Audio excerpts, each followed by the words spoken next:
Come with me on a day trip to visit Woodstock in Vermont. Woodstock is one of many, but arguably the most picturesque, charming, and quite small town in the state of Vermont. I spent the day admiring the beautiful architecture of the buildings, small shops, and cafes that line the streets in town. You can walk anywhere and see how beautiful these establishments are. Of course, you have to stop by a restaurant or shop to grab a bite to eat or a cup of coffee. I decided to get some pizza at Positive Pie Woodstock. The buffalo chicken pizza here was awesome.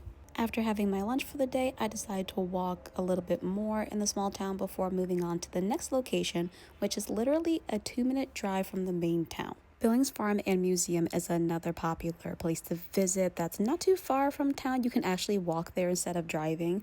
Unfortunately, they were closed on this day. They're only open certain days during the late fall season.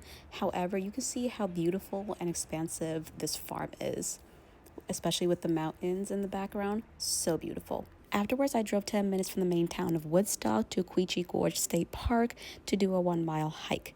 This hike is called the Quechee Gorge Trail. It is completely free. You can park at the visitor center for free and just hike the 1-mile trail to see the beautiful gorge and the bridge in the distance. This is definitely a nice short hike to do that is not too far from Woodstock. I will admit, if you're going back up, there is a bit of a steep incline, but if you take your time, it is not that bad at all and is definitely doable. And overall, I had a very lovely time exploring the town of Woodstock and the beautiful trail that's right outside the main town.